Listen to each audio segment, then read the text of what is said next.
Bueno, vamos a arrancar con el tema de intercambiadores de calor. Sí que es un tema más descriptivo que los otros, por eso también está bueno que lo demos ahora, que estamos más cerca del examen y bueno, van a ingresar para el parcial de segundo de la asignatura. Bien, esto es lo que vamos a ver hoy.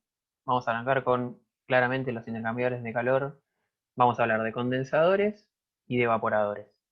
Bien, tanto en los dos, vamos a ver los distintos tipos que hay, las aplicaciones, las ventajas y las desventajas de los mismos.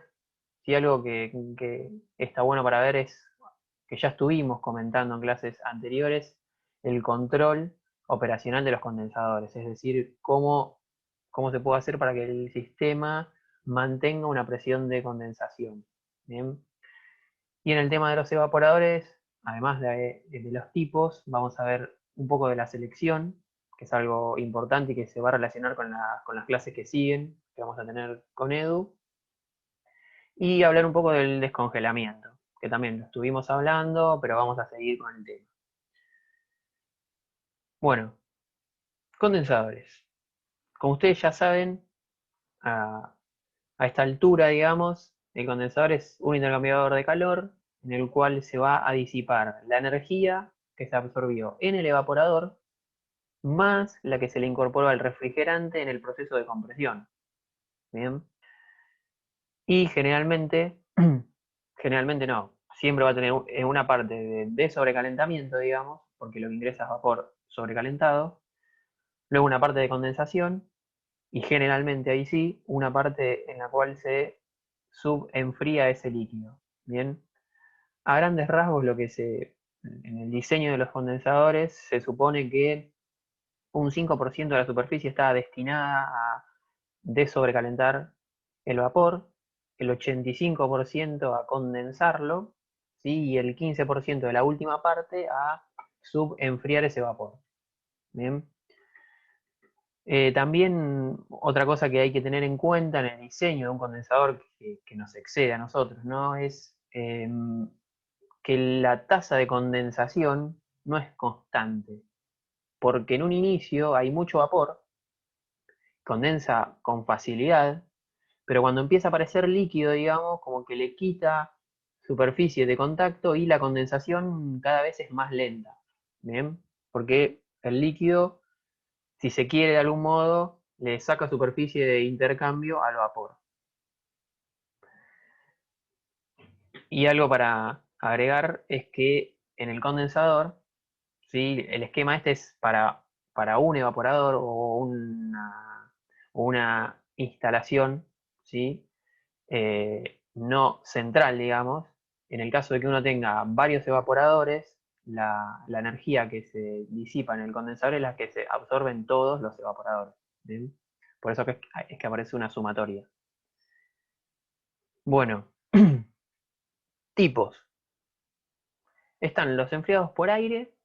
Ahora vamos a ir viendo cada uno de estos, ¿no? Los enfriados por agua, algo estuvimos mencionando ya también en clases anteriores, y un híbrido que son los enfriados por aire y agua. Bien. Dentro de los enfriados por aire, yendo a lo más básico, son los de tiro natural o estáticos. Bien, ahora vamos a ver una foto que han aplicado para lo que son los domicilios, digamos. Y a nivel industrial sí se usan los de tiro forzado o dinámicos, en los cuales tiene un forzador que eh, aumenta la velocidad de circulación del aire para mejorar la transferencia. Enfriados por agua, de doble tubo, de inmersión, o los más utilizados a nivel industrial son los de casco y tubo, ¿sí? Y los enfriados por aire, evaporativos y aeroenfriadores. Bien, estos son los que vamos a ir viendo en esta parte. Dentro de los que condensan por aire, bien, tenemos los de tiro natural, como mencionamos, que es básicamente el condensador que está atrás de la heladera, ¿sí? Que la circulación, ¿no? del aire es por la diferencia de la densidad. Bien, entonces es muy escasa la circulación y por ende la tasa de transferencia térmica. Bien, quedan abocados solamente para esas aplicaciones, digamos. Fíjense que es siempre la mayor resistencia térmica, ¿sí? Se da entre el tubo y el aire, ¿bien? Por la condición de ese fluido. Entonces lo que se hace del lado del aire, como vamos a ver en todos los intercambiadores, ya sean los evaporadores o los condensadores, es aumentar la superficie, ¿sí? Se aumenta el área y como ustedes saben, el calor también va a aumentar. Entonces se le pueden agregar tiras, como en este caso, aletas, como vamos a ver más adelante, o en este caso se le agrega directamente una chapa que une a todos los tubos, estos negros, que el refrigerante va a circular por el interior de este tubo negro. ¿Bien? Entonces de esa manera como que se le hace un poco frente a la resistencia térmica que tiene del lado del aire. Al nivel ya un poco más importante, ya por ejemplo en los aires acondicionados de nuestras casas, y de ahí para arriba, comercial o industrial, que condensa por aire, los condensadores son de tiro forzado.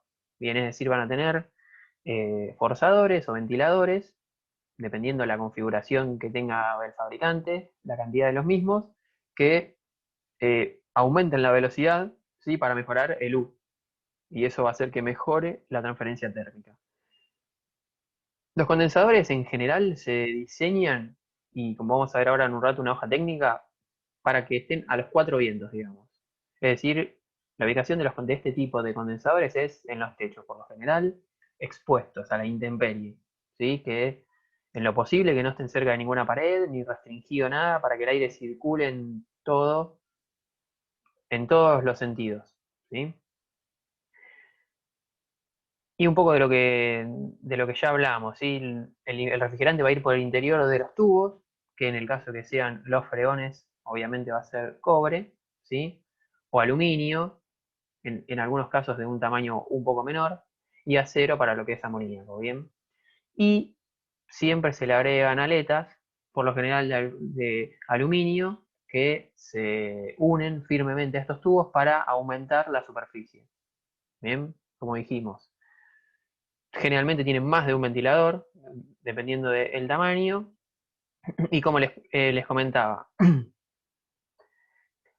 como les comentaba hace un rato, la mayor resistencia térmica está del lado del aire, del lado exterior, digamos, y la suciedad impacta en la transferencia térmica en estos equipos, ¿sí? Entonces hay que tener en cuenta que si la presión de alta se va fuera de lo normal, probablemente sea por un motivo de que se ensuciaron estos tubos, ¿sí? Que si uno tiene los condensadores, como comentamos hoy, en los techos, la misma lluvia los va a ir lavando también, ¿sí? En los aires acondicionados de las casas pasa lo mismo. O también la otra posibilidad es que se haya roto uno de los forzadores, ¿sí? Pero bueno, la suciedad es un factor que es importante en estos equipos y atenta contra la eficiencia de la instalación. Como ustedes saben, aumentar la presión de condensación hace que suba el trabajo del compresor y encima que disminuya el efecto refrigerante neto. Bien, cualquier cosa me interrumpen. Configuraciones hay un montón. Yo fui a páginas de fabricantes y traje fotos, ¿sí? Fíjense que tienen desde eh, los helicoidales que se conocen, que son por ahí los de que mayor utilización tienen, que va desde procesos industriales, supermercados. Fíjense las capacidades de 18 a 1250 kilowatts, es decir, son modulares, entonces uno puede ir agregando en tándem, digamos, y aumentar la capacidad de condensación. Fíjense que en este caso, como se ve que son de cobre, muchos de los freones, ¿sí? En realidad puede funcionar con todos estos, para cada uno va a tener un rendimiento, digamos, el equipo, ¿sí? O una capacidad de disipar energía en función del refrigerante. Acá tenemos más chicos, ¿sí? Fíjense que las capacidades bajan considerablemente, de hecho no se cruzan. Y después tenemos algunos casos especiales como los centrífugos, ¿sí? Que tienen eh, otras características como un nivel de contaminación sonora un poco más bajo. Bien. Dependiendo de la aplicación va a convenir uno u otro tipo. También los que se utilizan bastante en la actualidad son los que se conocen como forma de B o con microcanales, ¿sí? Fíjense que, bueno, por lo general el refrigerante, que en este caso se ve bastante, ¿no? Fíjense, los intercambiadores forman estas B corta, ¿sí? Entonces el refrigerante va a circular por el interior de estos y el aire es forzado a atravesar esa superficie, digamos. Bien. El vapor ingresa generalmente por la parte superior y el líquido se junta con una cuestión de la densidad en la parte inferior de los condensadores, ¿sí? Estos condensadores, en comparación a los anteriores, digamos, a los helicoidales que había llamado este fabricante, son mucho más compactos, ¿sí? Un 35% menos de espacio ocupan y tienen, eh, digamos, una contaminación sonora menor porque están mucho más concentrados los intercambiadores de calor. Y también la gran ventaja que tienen es que son modulares. ¿Bien? Es decir, uno pide la capacidad de condensación que necesita y el fabricante le va a decir tenés que colocar tantos condensadores o tantas baterías de condensadores. Bien. Em, es una construcción que es bastante simple, digamos. Es un intercambiador de calor, nada más. La única parte móvil son los forzadores. Bien, sigo un poco más. Fíjense en este caso, acá tenemos una hoja técnica de otro fabricante, pero es del mismo tipo, digamos. Fíjense que va a ir, ¿qué va a aparecer en una hoja técnica de un condensador? Va a aparecer la capacidad nominal de disipación de energía, y fíjense que está en kilowatt, ¿sí? Y después tienen capacidad según aplicación. Fíjense que dice, según un delta T de 10 Kelvin o de 7 Kelvin. Y si vamos, 2 y 3 acá abajo dice, para zonas frías, tenemos que usar el delta T de 10 Kelvin, y para zonas cálidas, el de 7. Fíjense que cuando el delta T es menor, la capacidad también es menor. Tiene sentido eso con lo que vieron en termomecánicas y la ecuación de transferencia de energía, así que es proporcional al delta T, digamos. ¿Bien? Este por ahí es el dato más importante en cuanto a la selección. Después, fíjense que hay un montón de datos técnicos sobre los condensadores, como el caudal de aire que manejan, que sería casi anecdótico, pero bueno, capaz que en algunos casos es importante. Esto sí puede ser importante, que es el nivel sonoro, ¿sí? Y después da la cantidad de los ventiladores, las conexiones, ¿sí? El peso, porque muchas veces, como le dije, esto tiene que ir en un techo y hay que dimensionar las bases de los equipos, ¿bien? O dimensionar el conductor que va a alimentar a los forzadores. Y fíjense que simplemente lo que va a ir haciendo es agregando como si fuera módulos para aumentar la capacidad. ¿Bien? Y fíjense que este tipo, que es el de microcanales, que llamaba el otro de los fabricantes, se caracterizan o los venden desde el punto de vista que son más silenciosos que los helicoidales, por ejemplo. Bien. No sé si me olvido de algo. Fíjense que, bueno, la capacidad también va a variar en función si el motor o los motores están conectados en estrella o en triángulo. Eh, y fíjense que la capacidad, como dice acá, la nominal está en efectos comparativos. Seguramente, ¿a qué se refiere eso? Que el fabricante lo probó con un refrigerante, ¿sí? Y él te va a decir, bueno, si tu refrigerante es otro, multiplicarlo por un factor de tanto. Puede ser mayor o menor que la unidad en función de la campana de los refrigerantes, básicamente. ¿Sí? No es que va a rendir esto para todos los refrigerantes. Bien. No es tan fácil la selección de un condensador, lo hacen la mayoría de las veces los fabricantes hablando en unidades importantes, ¿no? Bien, esto está bueno para que lo discutamos. Unidad condensadora, esto como que nuclea muchas de las cosas que vimos hasta acá en la asignatura. Edu, si querés participar, estás más que bienvenido. Sería bueno Esto lo que hacemos en las clases comúnmente es preguntarles a ustedes qué ven acá, qué reconocen acá, qué son capaces de ver a esta altura, digamos. Y si alguien quiere, si no, bueno, arrancamos nosotros. Es complicado por este medio, ¿no? Pero bueno, Juan, démosle un minuto dale, dale, sí. para que Sí, traten de interpretar cada dispositivo y cómo están interconectados, ¿no? yo creo que sería lo mejor también, así que Sí. joya. Me voy a buscar el agua y Dale, vengo. andá y si alguien va Gracias. reconociendo algo, que lo diga, así entre todos vamos sacando cómo funciona esto. El primero, Compresor hermético, parece. bien, Leo, ¿cuál es? Hay cobre y, bueno, debe ser freón. Muy bien. Y el El compresor que compresor vos es, dijiste. es el de la derecha, calculo. Bien, este compresor. Este es el Eso. compresor, que es hermético, como bien dijiste. ¿Y qué tipo de compresor creen que es? Por la forma, digamos. Si es que pueden saberlo, ¿no? Como el de la heladera, a Muy pistón. bien, Agustín, Pistón, sí. exactamente. Ah, pistones. Bien. Bien porque no es un cilindro perfecto.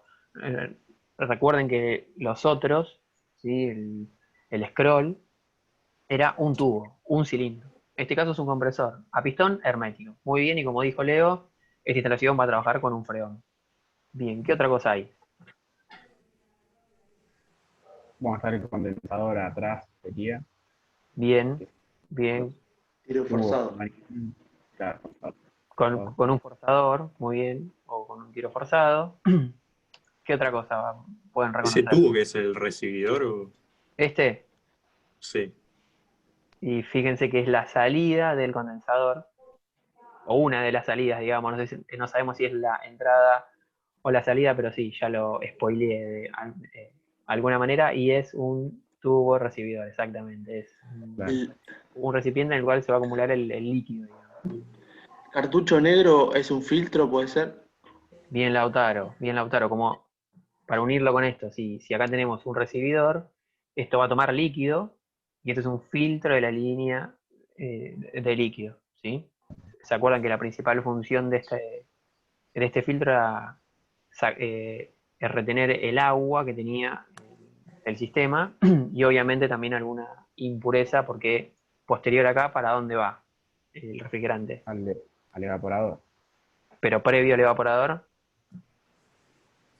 piensen que esto está La todo válvula de expansión. Claro, la válvula. exactamente al elemento de expansión que seguramente sea una válvula. Muy bien, muy bien. ¿Y alguna otra cosa? Faltan mínimamente dos cosas que podríamos saber qué son. No ¿Esto sé qué la es? cajita blanca que es. Ya vamos para ahí. Ya vamos para ahí. ¿Esto qué es? Esto es muy simple, es una mirilla, digamos. O sea, uno acá puede ver Un visor, claro. exactamente un visor en condiciones normales de funcionamiento de la unidad. Por acá tiene que pasar solo líquido. ¿Bien? Si uno tiene la duda, che, el condensador estará funcionando bien y si hay burbujas acá, hay algo mal que no está bien. ¿Sí? Y como dijo, creo que fue Luciano, ¿esto blanco qué es? No sé si lo recuerdan por la forma. Es un presostato. ¿Sí? O sea, es un elemento que mide o sensa una presión y toma una decisión, digamos. Bien.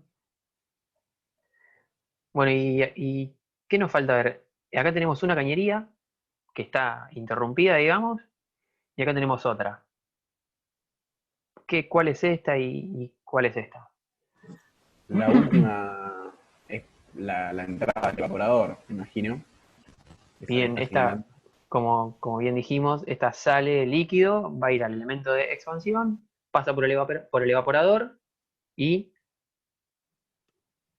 Y la otra es la que comunica el evaporador con el compresor. muy bien, ¿Sería? esta es Succión. la succión, exactamente. Acá el refrigerante sale líquido de acá, se expande, se forma un poco de vapor por la expansión, luego se evaporan por completo, se sobrecalentará un poco y acá ingresa ese vapor sobrecalentado, ¿sí? Se comprime, sale por acá abajo. Fíjense que el diámetro es un poco menor, ¿sí? Porque está más comprimido. Y este caño de descarga del compresor es una imagen, ¿no? Lo que vamos a hablar ahora lo suponemos, pero va por allá atrás y es el que aparece por acá, ¿ven? Este que está pintado de negro acá y es la entrada al condensador. Fíjense que también ingresa por la parte superior, recorre todo esto, con el aire condensa y se toma el líquido por acá. Como bien dijeron ustedes, va al recibidor, el pescador toma, digamos, lo filtra, uno si quiere puede ver, y va otra vez al elemento de expansión y al evaporador. ¿Sí? Edu, En la ya cañería de succión hay una cañería que está conectada más finita. ¿Qué es? esta, Y bueno, Sí, hay que esta que está seguirla. acá, también hay, como dice Edu, hay que seguirla y suponer un poco, ¿no? Si con lógica uno podría pensar que esta cañería que está acá, que es fina, digamos, se mete acá atrás y es la que aparece acá abajo, El ¿ven? presostato, claro. Exactamente, como dijo Lautaro, es, digamos, la toma de presión del presostato. Es decir, este presostato es un presostato de baja, que podría estar colocado, que no lo sabemos a esto, ¿no? Podría estar colocado para cumplir dos funciones. Una es, si se acuerdan, la manera de controlar, ¿sí?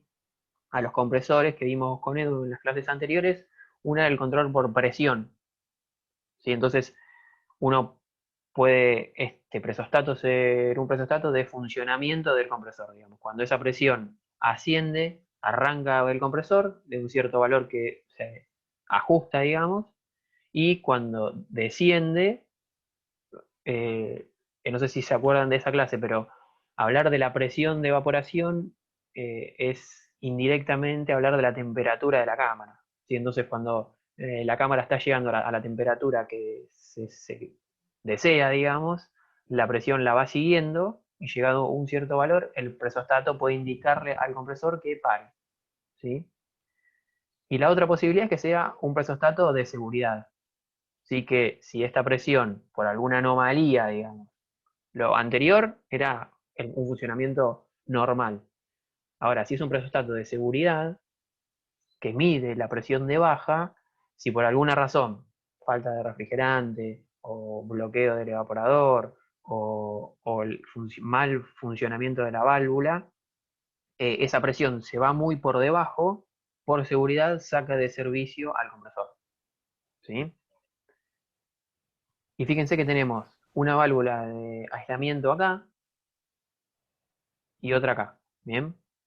Y esto que está acá, Edu, ¿querés comentar? Bueno, eso sí, sí, yo lo digo. Bueno, Dale, dale. como verán, en de arriba, en la válvula de servicio, ¿sí? Mm. Donde lo que están viendo en la toma del proceso de baja, como ese manifold, eso es una derivación. Abajo tiene el tapón hexagonal que está en la parte inferior, es para que el técnico conecte su manguera, ¿sí? De los manómetros de servicio de medición y pueda operar sobre el equipo, ¿sí? Ese es el punto de conexión que tiene el técnico, uno de los puntos que tiene el técnico para entrar al sistema de refrigeración.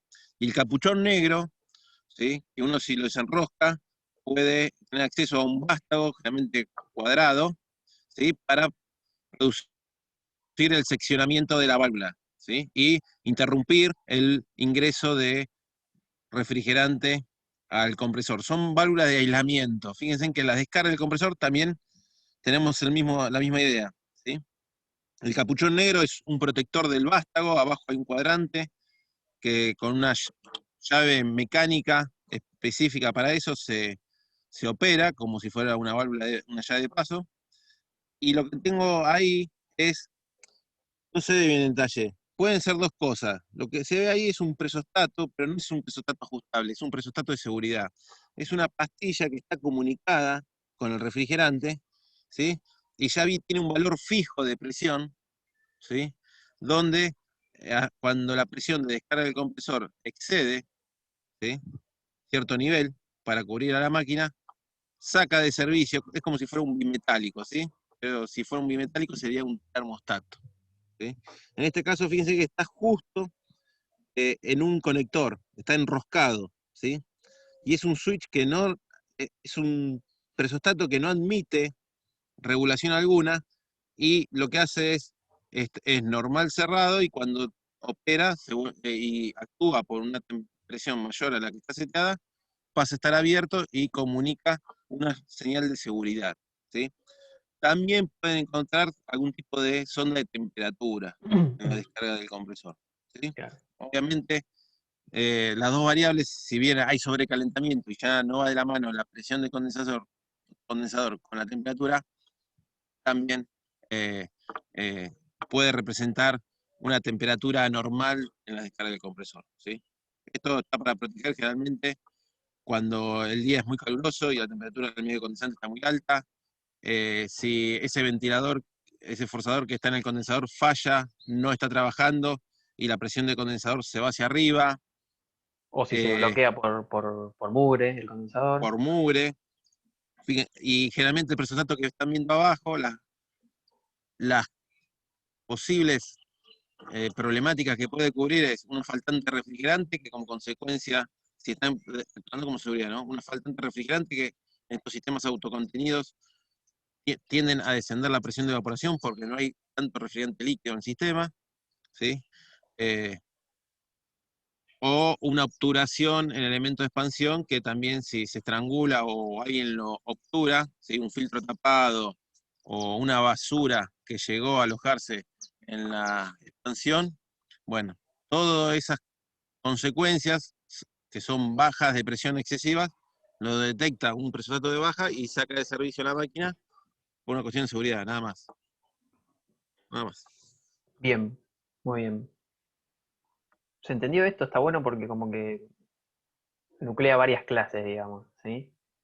Y ahora, si se entendió esta, ustedes nos van a explicar esta imagen, que es parecida, pero tiene sus diferencias, digamos. ¿Qué pueden reconocer acá? Bueno, también hay un compresor de pistón. Compresor a ¿Qué pistón. tipo? ¿De qué tipo? Bien. En cuanto a clasificación de cómo Es, están claro, es hermético. Semi-hermético.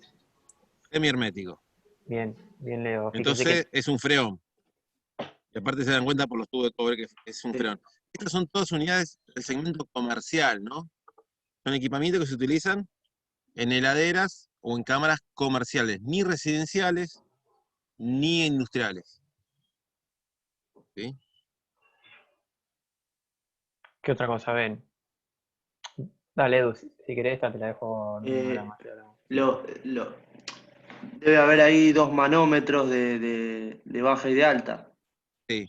¿Para qué servían esos manómetros? Y para controlar la presión, el delta P del sistema, digamos. En verdad no es controlar, es verificar. Es la aguja de la presión de aceite en tu auto. O sea, no vas es para validar cómo está trabajando la máquina. Si el encargado de mantenimiento todos los días ve ciertos valores de presión, ¿sí? El de baja siempre está asociado al tipo de servicio que cubra la cámara, ¿sí? Y la presión de alta tendrá un valor de referencia, pero también está vinculado a la temperatura del medio condensante.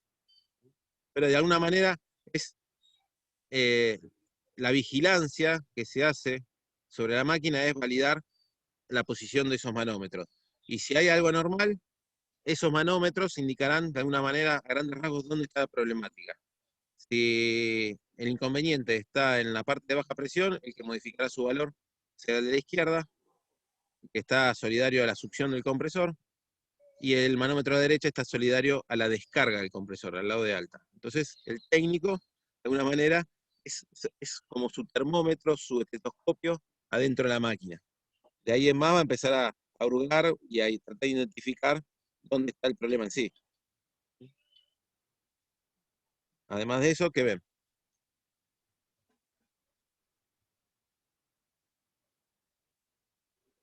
Yo voy a ayudar, mira, está el condensador en el fondo. Ese es lo más fácil, Juan. Y bueno, Sí, con No, dos forzadores. claro, en este caso por la geometría, como es más rectangular, sí. digamos, al fabricante Que, le convenía que poner tenga otro. 1, 2, 3 forzadores, básicamente la geometría, la relación de los lados que tenga el condensador.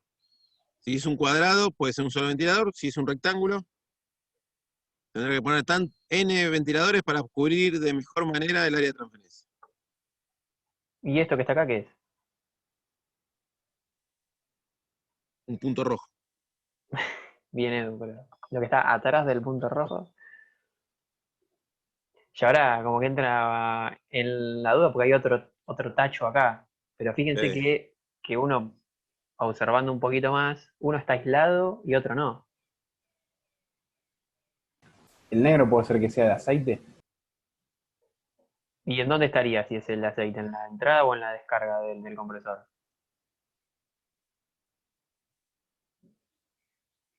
Calculo que lo que vos decís es un separador de aceite, ¿no? ¿El aceite no está en la descarga del compresor? Si es eso, tiene sentido, como dice Pero Leo, que esté en si está aislado, tendría que ser del lado de baja, ¿o no? Bien ¿Eh? Leo, bien Leo. Eso. Piensen que del Y- lado de alta presión las cosas no se aíslan porque está bueno que intercambie energía, digamos, y además no va a condensar líquido, el agua que está en el aire, digamos. Y dale, Edu. re- recuerden la clase pasada. Esto se dio la clase pasada. Creo que fue una de las últimas filminas. Esto que está acá, ¿qué era? Se utilizaba no en todos los equipos, sino en ciertas condiciones, cuando había temperatura de evaporaciones bajas o se podía evitar un golpe de líquido en el compresor. Es un separador de succión, Claro. ¿sí?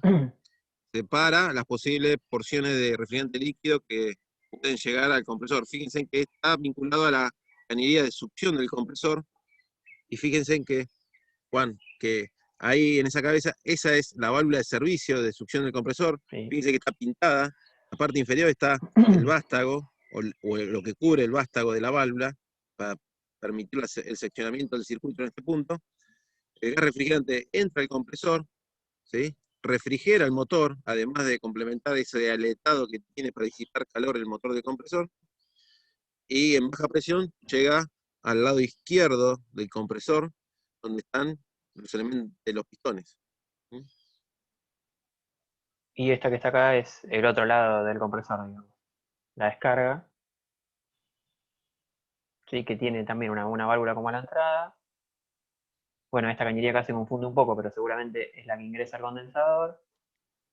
Sale del condensador, viene al recibidor de líquido igual que antes, y acá está en la salida con otra válvula como la que dijo Edu con el capuchón negro. Para. No, ahí, Juan, ahí atrás hay otro, ahí, sí, Sí, ahí, Juan, hay un separador de aceite, creo, ahí atrás. puede ser. Yo Sí, la sí, verdad porque que no no lo va. alcanzo a ver bien, pero podría ser, ¿no? Sí, sí, sí. Un Porque separador después de tiene una aceite. línea, después viene una línea que es Esta, esa, claro. Sí, debe sí, ser retorno de aceite. Sí. sí. Va un separador de aceite, y después del separador de aceite se va atrás del condensador. Sí, acá Y está la salida medio. del condensador viene al tubo recibidor. Viene para acá. Está medio confuso acá porque, bueno, es Entonces, una está todo imagen. tan pintado. Pero sí, tiene sentido, digamos. Y en la Y. parte, sí. Y Dale, dale, debajo de Edu. debajo de los manómetros, ahí sí van a ver manómetro a la izquierda. O sea, fíjense que hay un manómetro que tiene esas partes negras son las escalas de medición y de regulación que tiene el manómetro. No, Estos se para Edu. regulan con. Pero vos estás hablando Sí, de el presostato, ¿no? sí, sí, sí, sí. Debajo de los manómetros, Ah, está bien, ¿sí? perdón. Que está el presostato. Fíjense que tiene dos ventanas oscuras. Ahí están las escalas donde uno va mirando la aguja y posicionándola para las presiones de seguridad que quiere tener en este sistema. Y fíjense que tiene dos capilares vinculados. El de la izquierda es un capilar que está vinculado a la parte baja de baja presión del compresor, y el de la derecha al de alta presión. En este caso tengo en un mismo cuerpo, ¿sí? Tengo dos mediciones de presión y puedo de alguna manera actuar sobre la de baja y la de alta, ¿sí? En la unidad anterior solamente estaba midiendo y contrastando contra un seteo la de baja. Fíjense que pueden encontrar presostatos que sean de baja y de alta, ¿sí? O el diferencial, como viste vos, de aceite, ¿no? O el presostato diferencial, pero eso ya es más específico, que compara la presión en el cárter del compresor con la presión en el circuito de aceite del compresor, Claro. ¿sí? Pero ellos son para compresores más importantes que estos. ¿Sí? Bueno, y se va por acá, digamos, el refrigerante y va al elemento de expansión, el evaporador, y vuelve al separador que está en el inicio, en la entrada del compresor. ¿Sí? Bueno, ¿algo más para agregar, Edu? Creo que no, ¿no? No, no. Chicos, ¿alguna duda? Si no, sigo. Y la caja blanca es toda la parte eléctrica, ¿sí? Claro, Siempre en la unidad condensadora anterior también había es que vuelvo, una sí. caja donde estaba la bornera eléctrica donde se conectaban los diferentes elementos. El forzador del condensador, el, el compresor, ahí van todos los bornes de seguridad, ¿sí? Que van en serie. Generalmente todas las seguridades de una unidad de este tipo se conectan en serie, ¿sí? Y ese circuito en serie, ¿sí? Es el que alimenta la bobina del contactor del compresor, ¿sí? Cualquier seguridad que actúe, por lo general, corta el suministro eléctrico a la bobina del compresor. Y es la caja en la que se alimenta esta unidad, ¿no? ¿Cómo? Que también en esta caja en la que la unidad va a recibir la alimentación eléctrica. Exactamente. Ahí se conecta el enchufe, digamos, la unidad Bien, condensadora. bueno, vamos a seguir. Esto estaba como para resumir un poco de las clases anteriores. Vamos a pasar a condensadores de agua, ¿sí? El de doble tubo, sido de tubo concéntrico. Fíjense que estamos hablando de capacidades relativamente chicas, que obviamente fíjense que es un tubo en el cual, o en el interior del mismo, va otro tubo. Entonces vamos a tener, por ejemplo, por el interior el refrigerante y agua, ¿sí? Son mucho más compactos, obviamente, pero no son por ahí los más utilizados a nivel industrial y mucho menos los de inmersión. Así que es justamente esto, por ejemplo, fíjense que acá va el refrigerante por el interior de este tubo y esto está básicamente sumergido, digamos, en una pileta de agua. Bien. Obviamente en los intercambiadores o en los condensadores por agua, como vamos a ver más adelante, y como ya les anticipamos en las clases anteriores, la transferencia térmica es mucho mejor por la condición del fluido, que es un líquido. Eso hace que la temperatura de condensación baje y también la temperatura de condensación va a bajar porque el agua generalmente está a una temperatura menor que el aire. ¿Sí? El aire en verano va a estar a los 30 y pico de grados en esta zona. El agua, dependiendo de dónde venga, si viene de una torre, va a estar a la temperatura, o cercana a la temperatura de bulbo húmedo, digamos, no a la de bulbo seco. ¿Bien? Eso cuando terminamos la temática hacemos una comparativa. ¿Bien?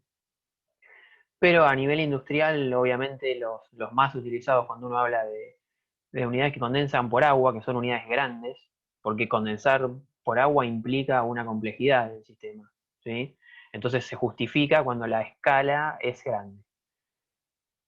Son los de casco y tubo, ¿sí? Ya estudiados por ustedes. Generalmente, como ustedes ya saben, si no lo recordamos, el fluido que cambia de estado va por el exterior, por el casco, ¿sí? Y por los tubos, por el interior de los tubos, va en este caso el agua, ¿sí?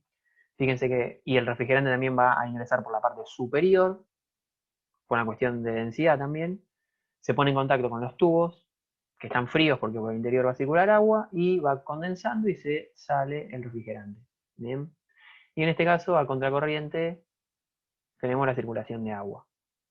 Estos, obviamente, son equipos que estamos hablando de una capacidad más grande. A nivel industrial son muy utilizados. Fíjense que acá tenemos, por ejemplo, un haz de tubos de un freón, obviamente, porque esto es cobre, y muchas veces lo que se hace es también aumentar el área, ven con estos tubos aletados, del lado del refrigerante, ¿sí? Que como está en estado de vapor, la transferencia térmica es más comprometida, por decirlo de algún modo.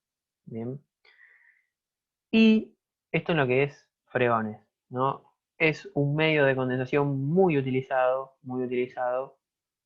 en amoníaco. Y ahí ya el freón queda a un costado y tenemos condensadores de casco y tubo de acero al carbono, obviamente, pero en la misma configuración que antes. ¿Sí? Fíjense que por las cañerías superiores va a ingresar el vapor del refrigerante.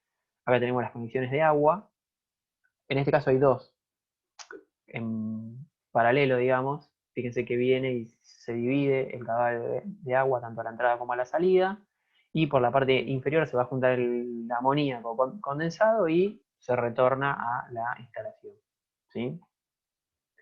Fíjense que ya acá estamos hablando de una escala mucho más importante. Uno por el tamaño puede darse cuenta de eso.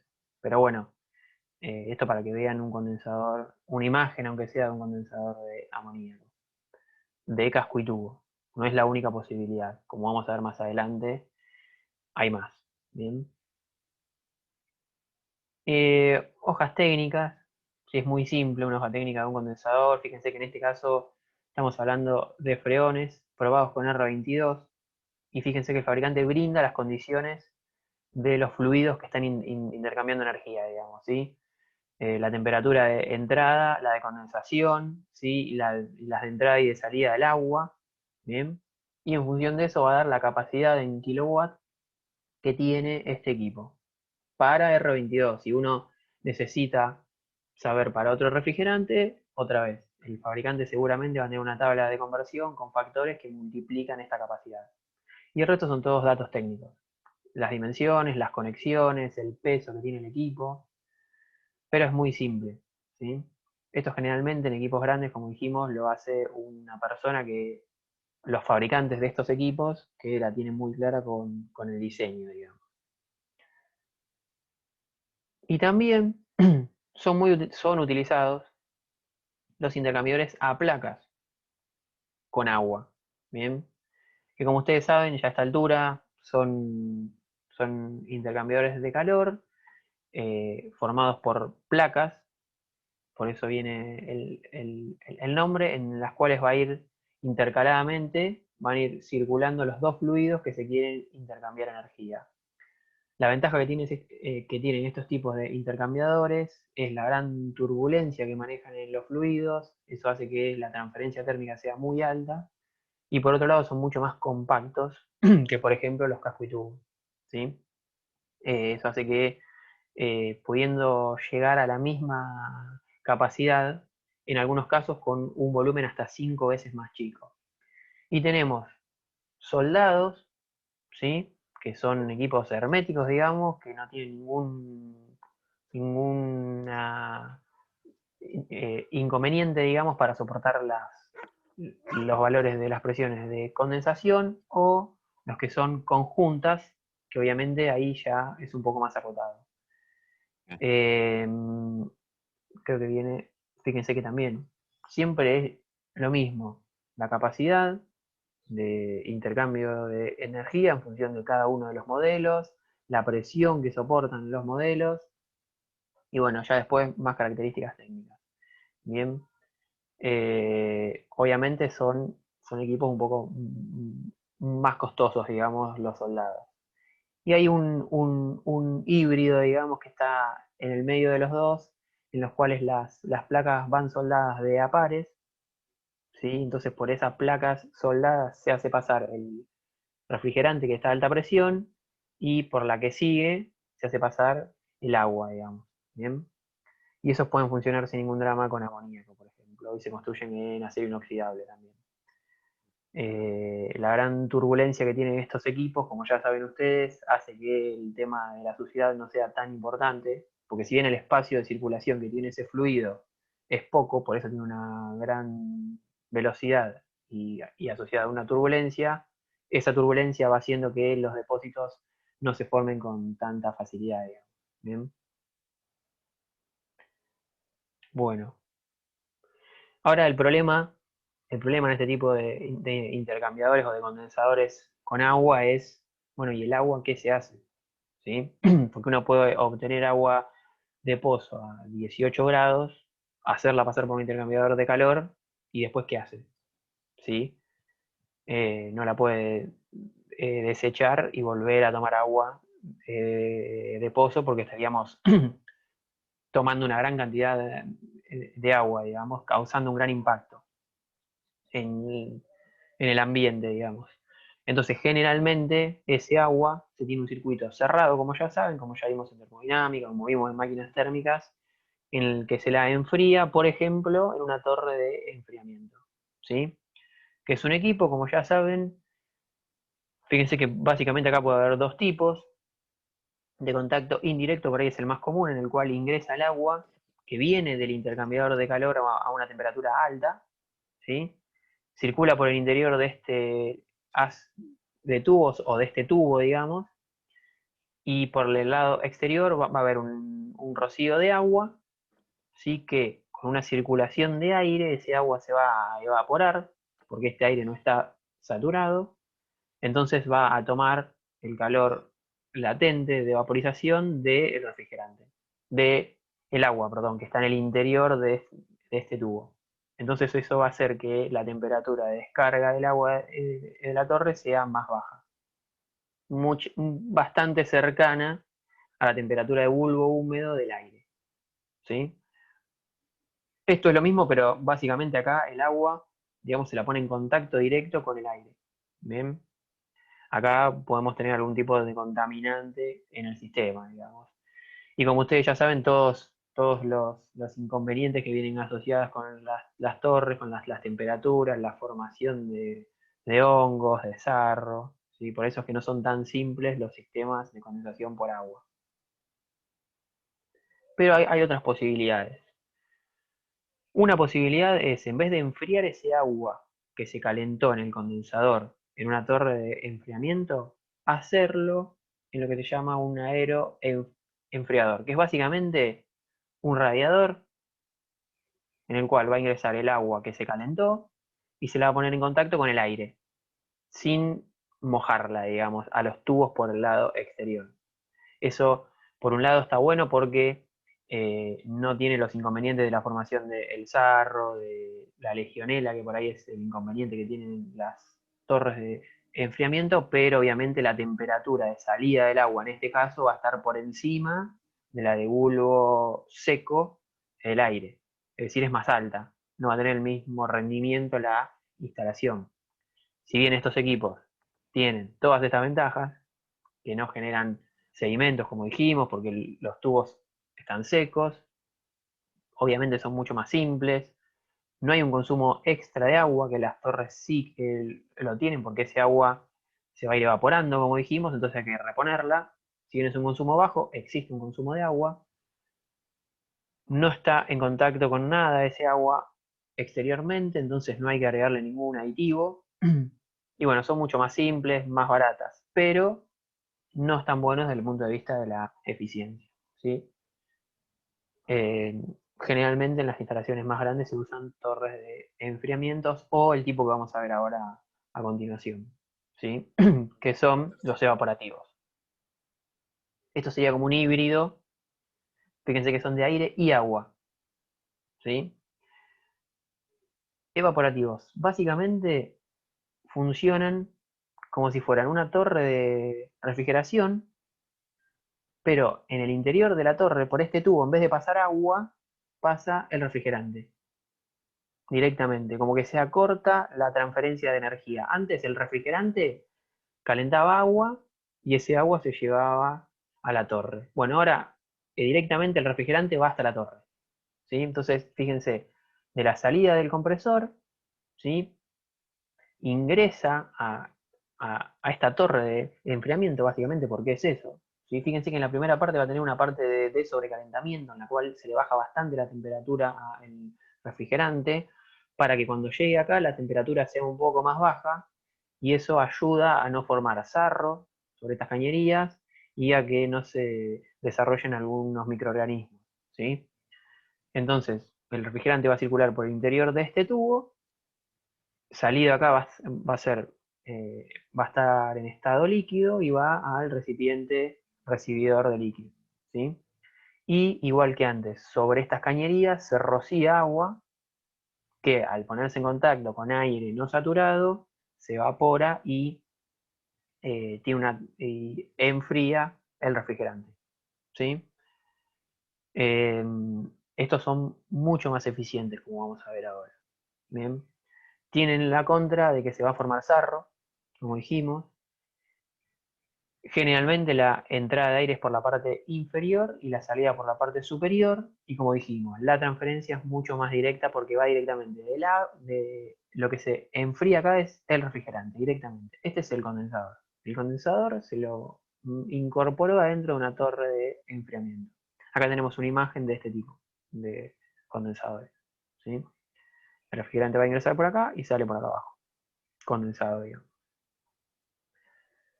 Bien.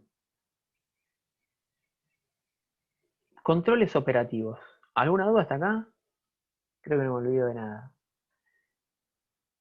Estos condensadores, como vamos a ver más adelante, llegan generalmente o bastante cerca, la temperatura de condensación está bastante cerca de la del bulbo húmedo del lugar, y eso está bueno. En verano está muy bueno, ¿sí?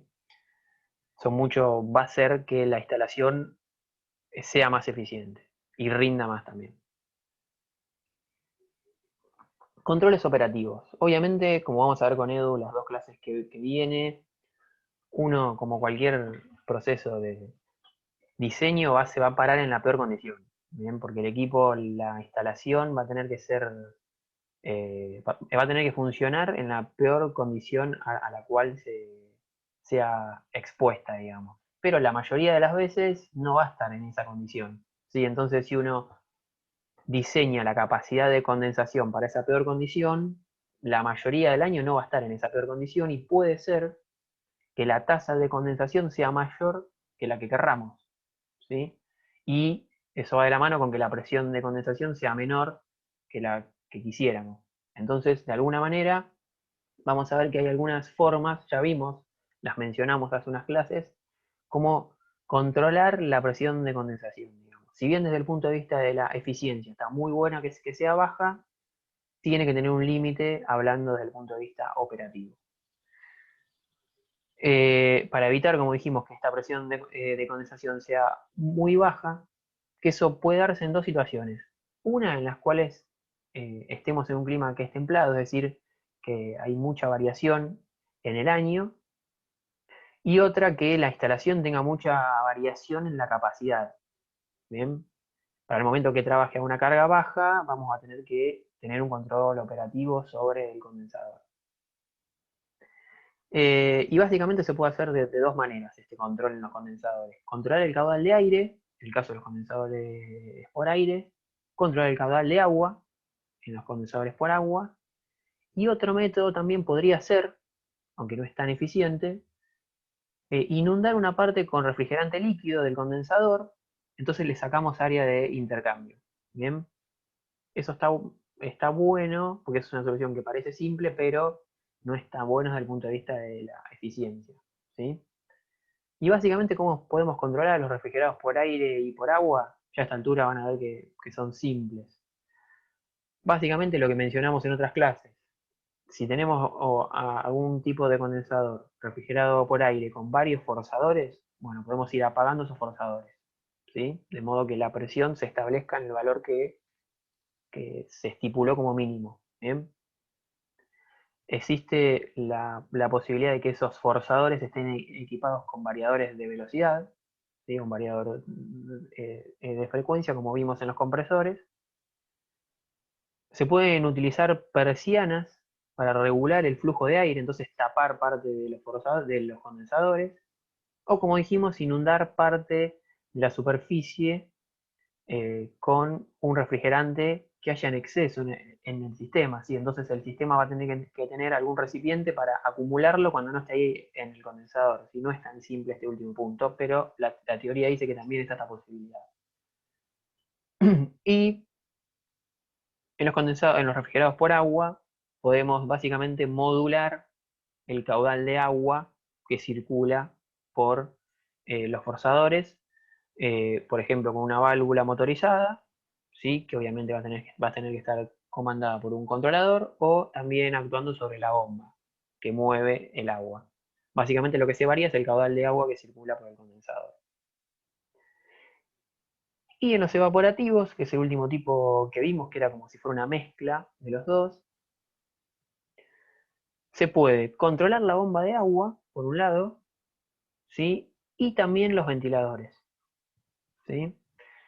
Generalmente no se lo suele utilizar sin agua, que sería otra posibilidad, porque alguien dice, che, bueno, pero entonces apagar el rocío de agua, si tu presión de condensación se va muy por abajo, y de esa manera como que impones una resistencia a la condensación, por decirlo de algún modo. El tema es que si se hace eso, la capacidad baja notablemente de condensación, ¿sí? Hasta un 50% o más. Entonces, eso es ese caso de utilizar los enfriadores evaporativos sin agua, es para aquellos lugares en los cuales la temperatura sea más baja que 0 grados Celsius, ¿sí? Por lo general se actúa sobre la bomba o los forzadores, no sobre el detener del todo el caudal de agua. Bien.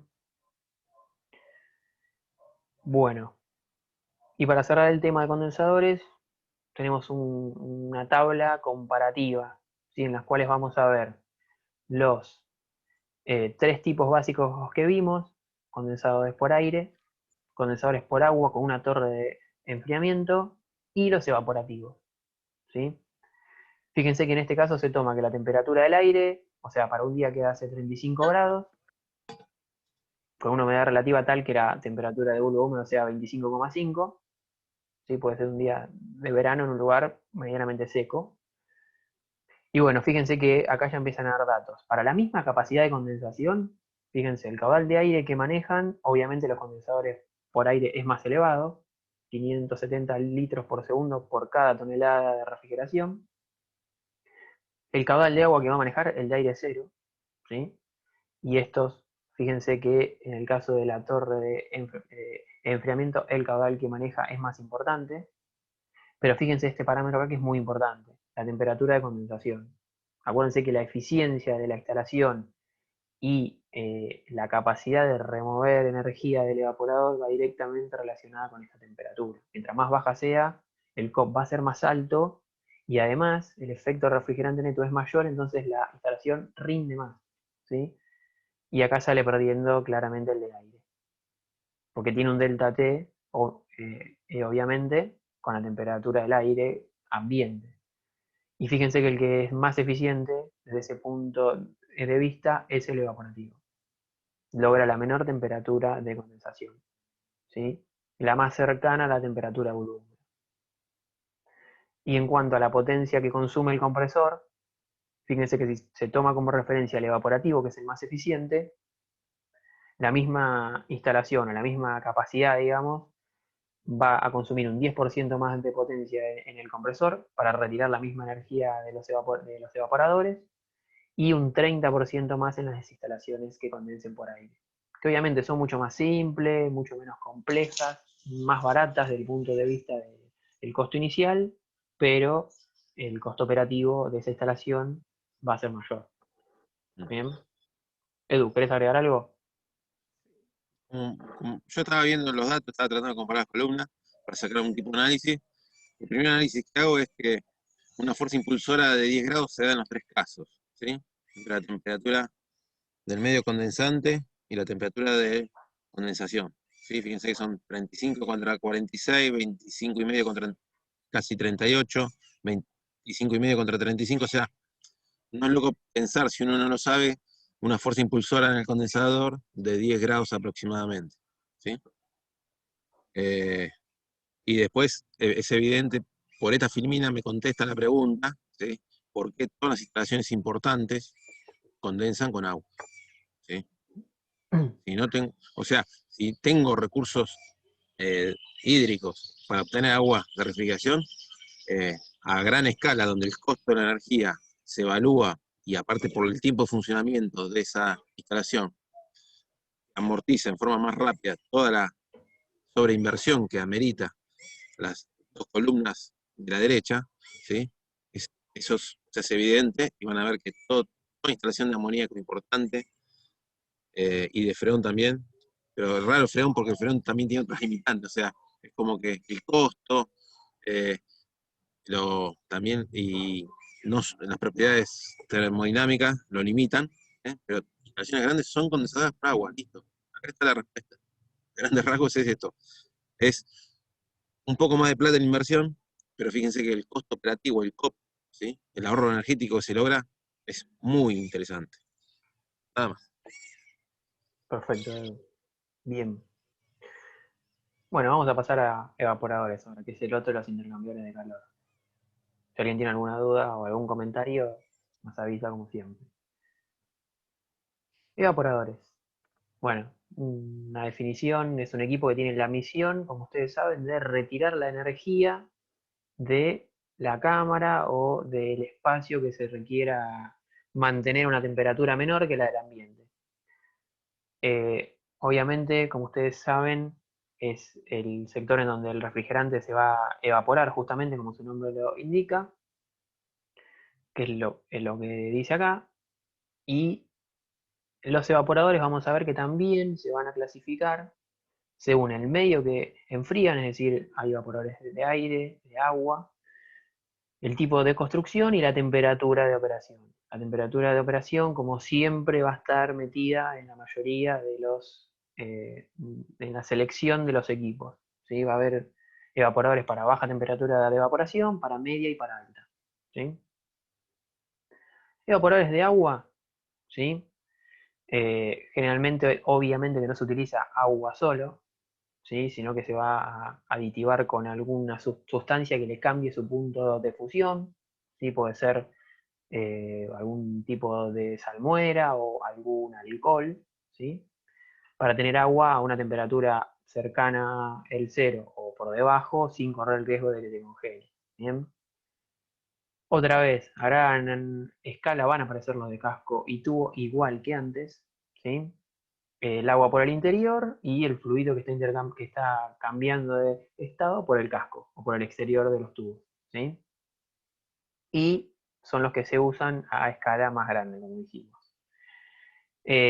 También hay evaporadores de placa, ¿sí? Se utilizan también para condensar, digamos, para evaporar, como evaporador es el refrigerante, ¿sí? Mismos casos que antes, conjuntas o soldadas.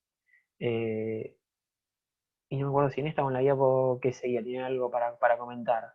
Los intercambiadores a placa, ¿sí? También se utilizan, como vimos con Edu, pueden utilizarse para economizadores en los compresores a tornillo, en los cuales se enfría una parte del refrigerante y se inyecta refrigerante frío en la mitad de los tornillos, ¿sí? O para enfriar el aceite de los compresores a tornillo. También son utilizados los intercambiadores de calor a placa. No solo se usan como evaporadores, digamos. Y fíjense que es lo mismo que antes, ¿sí? Por más que sean evaporadores o condensadores, en estos casos, básicamente hablando por ahora, no sé, en los evaporadores la selección es un poco más importante, van en función de la capacidad, ¿sí? Cada uno de los modelos y los datos que brinda el fabricante, ¿sí? Con los evaporadores de aire, por ahí los más difundidos, digamos, acá ya directamente, salvo a muy baja escala, la circulación del aire es forzada, ¿sí? Porque otra vez, la mayor resistencia térmica se da del lado del aire, digamos. Entonces, vamos a ver que se colocan, bueno, ahí está, fíjense, el 90% de la resistencia en la transferencia térmica entre el aire y el refrigerante se da del lado del tubo y el aire, ¿sí? Por eso, como dijimos hoy, se colocan aletas para aumentar esa superficie y a su vez se hace fuerza al aire a que pase a través de estas aletas. La separación de las aletas que tienen esos tubos van a variar, llegando desde 2 a 4 aletas por pulgada hasta 12 aletas por pulgada. Esto va a ir básicamente relacionado con la temperatura de evaporación. Si uno tiene una temperatura de evaporación muy baja, en todos los evaporadores que funcionan con aire, va a condensar el agua que tiene el aire húmedo, ¿sí? Porque se va a alcanzar una temperatura menor que la de rocío, ¿sí? Eso porque el aire está frío, entonces la temperatura de rocío digamos, está cerca de la condensación el aire, entonces va a condensar agua, parte del agua que tiene el aire húmedo. Y si uno está en una temperatura de evaporación negativa, ese agua, como ustedes ya saben, condensa y se congela, ¿sí? Entonces, en evaporadores de temperatura baja, no se suelen usar las aletas muy pegadas, digamos, o mucha cantidad de aletas por pulgada, porque el evaporador se bloquea por hielo muy rápido. Entonces ahí se restringe un poco el tema de mejorar la transferencia térmica en función de que no se bloquee tan fácil por hielo. ¿Bien? Y básicamente puede haber dos tipos en los que son de circulación forzada. Tiro forzado, ¿sí? En los cuales el ventilador está previo al paso del aire por el evaporador, entonces el aire pasa por el forzador y luego por el evaporador. Eso está bueno porque, como dice acá, el calor que disipa el motor eléctrico se transfiere al aire antes, entonces se eleva un poco la temperatura del aire y mejora la transferencia térmica porque hay un delta T mayor. Y a su vez sale a la temperatura del evaporador casi, ¿sí? Y contrariamente están los de tiro inducido, que funcionan al revés. El aire pasa primero por el evaporador y luego por el ventilador. Esto es la gran ventaja que tienen, es que logran un mayor alcance, digamos, ¿sí? O tiraje, es decir, pueden lograr, como vamos a ver ahora, grandes distancias o cubrir grandes distancias con el aire que sale de los evaporadores. Entonces, si está acá, no. Fíjense, en cuanto a la velocidad de circulación, estamos hablando que también varía en función de la temperatura de la cámara. Si uno tiene temperaturas positivas, en la cual el agua que condensa queda en estado líquido, queda como gotas, la velocidad, la teoría dice que hasta 3 metros por segundo, porque si no esas gotas se arrastran del evaporador. Cuando ya estamos hablando de temperaturas de evaporación negativas, que ese agua se congela, puede subirse hasta 5 metros por segundo sin ningún problema. Y para algunos casos especiales, la velocidad puede llegar hasta 20 metros por segundo en estos de tiro inducido, y eso logra que el evaporador cubra una distancia de hasta 50 o 60 metros. Si piensen que en cámaras de temperatura muy baja, la velocidad de circulación de aire es muy alta, ¿sí? Hay una gran masa de aire dando vuelta a una velocidad muy importante. Eso hace que la temperatura de la cámara sea, por un lado, muy homogénea, y por otro lado, se facilite la evaporación del refrigerante, ¿sí? Si alguna vez tienen la posibilidad de ingresar a una cámara de baja temperatura importante, digamos, si vamos a la visita van a ver eso, la velocidad de circulación del aire es muy baja, es muy alta, perdón. Hay mucha circulación de aire. La sensación térmica es baja, muy baja. Bien. Y esto es importante. Como ya lo recordarán, van a ver más adelante que uno de los parámetros de selección de los evaporadores es el delta T. El delta T entre los dos fluidos que están intercambiando energía en el evaporador, el refrigerante y el aire, ¿sí? ¿Y por qué es importante? Porque, como vimos en clases anteriores, ese delta T va a manejar indirectamente la humedad relativa de la cámara. Si a mayor delta T, el aire que pasa por el evaporador se seca más y por ende la humedad relativa de la cámara baja. ¿Sí? Si bien después, si la humedad relativa es un parámetro importante para lo que está almacenado en la cámara, ¿sí? Digamos, por ejemplo, si es una cámara de maduración de quesos, la humedad relativa va a importar. Entonces después seguramente va a existir algún otro método que haga el ajuste fino de la humedad relativa. Pero a grosso modo está bueno tener en cuenta esto. Si es una cámara en la que va a haber, por ejemplo, lácteos envasados, la humedad relativa no es tan importante, ¿sí? Entonces no va a haber ningún método de ajuste fino. ¿Bien? Eso va a depender de cada caso. Pero es un parámetro de selección en los evaporadores, como vamos a ver. Hojas técnicas. Fíjense, uno de los fabricantes, no me acuerdo cuál era a esta altura, pero fíjense, tienen esta línea que le llaman XH, y fíjense que dice temperatura media. Esto está hablando de temperatura de evaporación. Fíjense, media, él lo pone como menos 7 grados Celsius, ¿sí? Para cámaras de capacidades industriales, ¿sí? Y bueno, acá tenemos, fíjense, para cada uno de los modelos, la capacidad, es decir, la capacidad de transferencia de energía, tanto en kilocalorías hora como en watt, el caudal de aire que van a mover, la proyección de aire, los metros que cubre, digamos, ¿sí? Y bueno, después otros datos. El alcance, gracias Edu. Eso es importante en las cámaras frigoríficas, Claro. para homogeneizar el aire en el recinto acondicionado. ¿Hasta dónde influye ese equipo en el acondicionamiento de la cámara. Si uno tiene una cámara grande, generalmente no tiene un evaporador solo, sino que tiene varios, por varias razones. Una es para que sea más homogénea la temperatura, cubrir toda la cámara, ¿sí? Bueno, y fíjense que después da potencia de los ventiladores y potencia de los calefactores, que en un rato vamos a hablar. Fíjense que dice en la bandeja y en el panel. En el panel es el intercambiador de calor, básicamente, y en la bandeja es los intercambiadores de los evaporadores. Toda el agua que condensa, digamos, y va cayendo, se junta en una bandeja. Y esa bandeja después se conduce hacia afuera.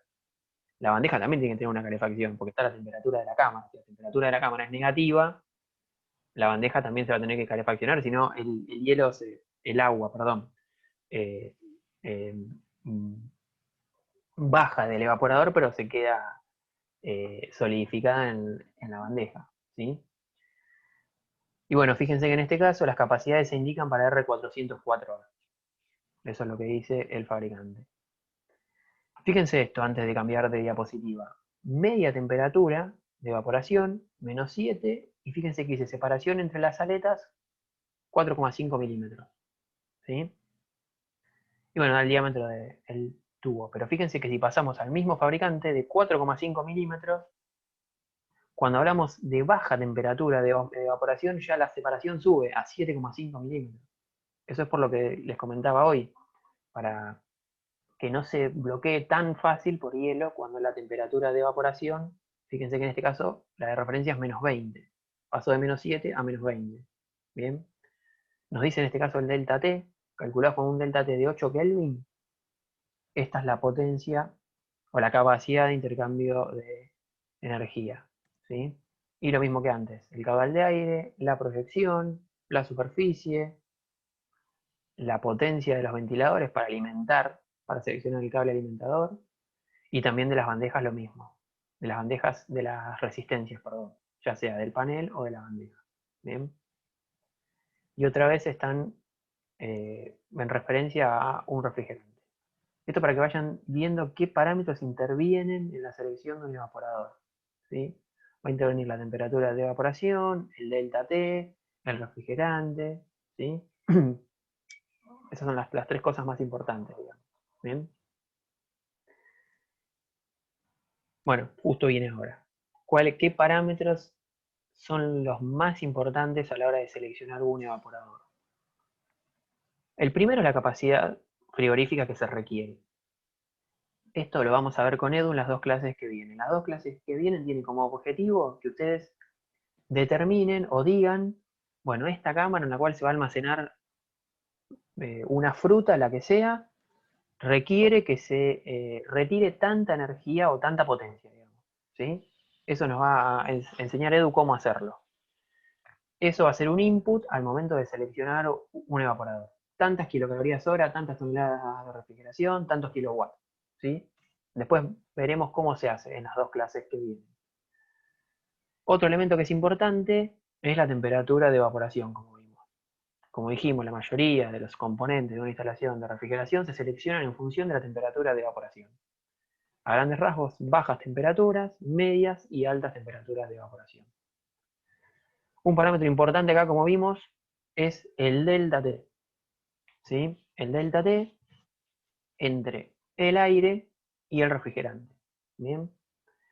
Estos son los tres parámetros más importantes. Después hay otros, como pueden ser las características ya más técnicas o constructivas de los equipos. ¿Sí? Si son laterales, cúbicos, trapezoidales. Eso va a depender de la configuración que más convenga para cada uno de los casos.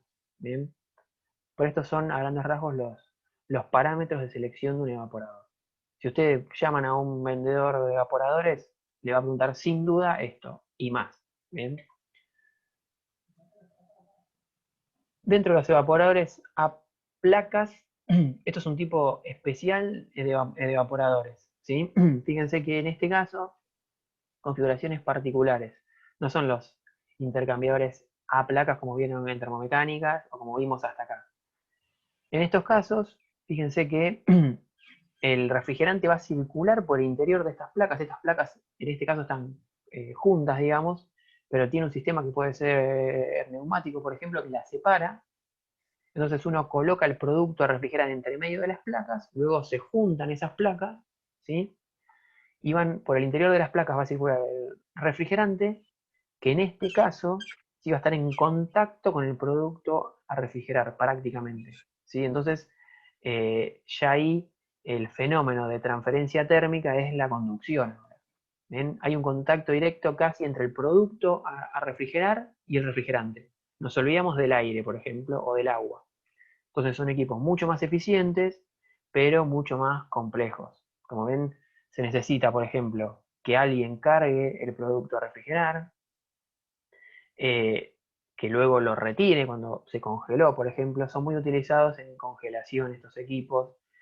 Cuando uno, como vamos a ver en congelación, es muy importante la velocidad de congelación para mantener la calidad del alimento y las características organolépticas, como dicen los ingenieros en alimentos, ¿sí?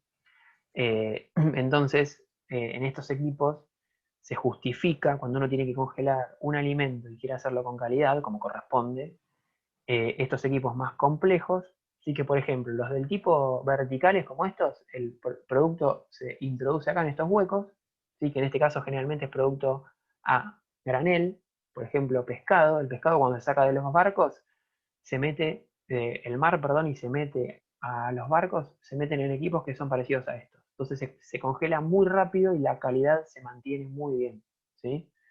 Y ya en equipos que son empaquetados pueden utilizarse estos que son verticales, digamos. ¿Bien? Como dice acá, mantiene la calidad del producto. No sé si tengo algo más para comentar de esto. A ver, tiene muchas contras, como dijimos. No son versátiles porque sirven prácticamente para congelar productos que tengan una forma definida en estos casos, ¿sí? Puede ser que estén en una caja, ¿sí? Y requieren mucha mano de obra, la mayoría de las veces para cargar el producto en el equipo y para retirar el producto una vez que esté congelado. ¿Bien? Pero bueno, fíjense que como dice acá, tiene un doble contacto porque va a estar tanto por la parte inferior como superior, o los dos laterales en este caso, en contacto con una placa en cuyo interior circula el refrigerante. Es mucho más directo el intercambio térmico, por ende es mucho mejor, ¿sí? Esto lo vamos a volver a ver cuando veamos equipos de congelación, pero bueno, es otro evaporador. ¿Bien? Y ahora vamos ya estamos casi terminando, ¿sí? Descongelamiento. Como dijimos hoy, un evaporador que se bloquea por hielo no permite la circulación de aire y entonces no va a cumplir su función, sino va a retirar la energía que tiene que retirar de la cámara. Acá tenemos imágenes de evaporadores que claramente uno puede darse cuenta que la circulación de aire está muy restringida a través de los mismos, ¿sí? Por ende, se debe establecer un sistema de descongelamiento. A ver, no hay chance que no se forme hielo. Si la temperatura de evaporación, si la temperatura de superficie del evaporador es negativa, se va a formar hielo. No hay chance de que no sea así, ¿sí? El aire, cuando se pone en contacto con esta superficie que está fría, la mayoría de las veces, en todas las veces que la temperatura de la cámara es baja, va a condensar parte del agua que tiene el aire húmedo.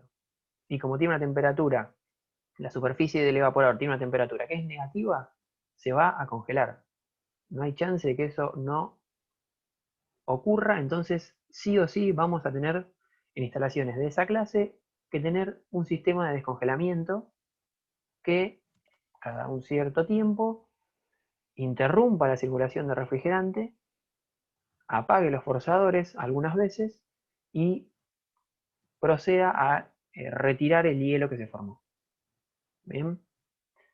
Esto un poco lo vimos con Edu en máquinas térmicas y no existe solo un método y va a depender, como dice acá, de la temperatura de la cámara y del evaporador, ¿sí? Por ejemplo, en cámara de temperatura positiva, digamos una cámara en la cual la temperatura del aire es 5 grados. ¿Sí? Ustedes pueden pensar, bueno, pero ahí no se va a formar hielo. Bueno, sí que se va a formar hielo porque si la temperatura de la cámara es 5 grados, la temperatura del refrigerante va a tener que ser menor, tiene que haber un delta T para que se dé ese intercambio de energía y seguramente va a estar a una temperatura negativa, el refrigerante en el interior del evaporador. Entonces, mientras esté en funcionamiento la instalación, mientras esté circulando el refrigerante por el interior del evaporador, se va a formar hielo, ¿sí? Ahora, como la temperatura del aire de la cámara, que dijimos era de 5 grados, cuando uno interrumpe el paso del refrigerante, si deja encendido los forzadores, ¿sí?, del evaporador, a ese evaporador le va a circular aire a 5 grados. Entonces va a alcanzar para descongelar el hielo que se formó. ¿Bien? Es un método que es lento, el descongelamiento es lento, pero es prácticamente gratis, digamos. Solamente gastamos en mantener los forzadores encendidos. Que en general es una práctica que se suele hacer para que la temperatura de la cámara también se mantenga lo más homogénea que se pueda. ¿Bien? Ahora, cuando la temperatura es negativa, la temperatura de la cámara es negativa, o este método de descongelamiento por aire de la cámara se recomienda cuando la temperatura del aire es mayor que 2 grados. ¿Sí? Ya cuando se acerca al cero, el aire no va a ser el que descongele los evaporadores, sino que vamos a tener que tener algo externo, por decirlo de algún modo.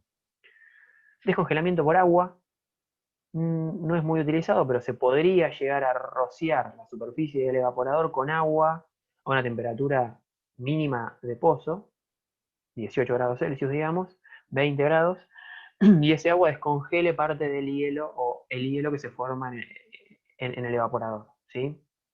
No es muy utilizado porque estamos usando un gran caudal de agua, ¿sí?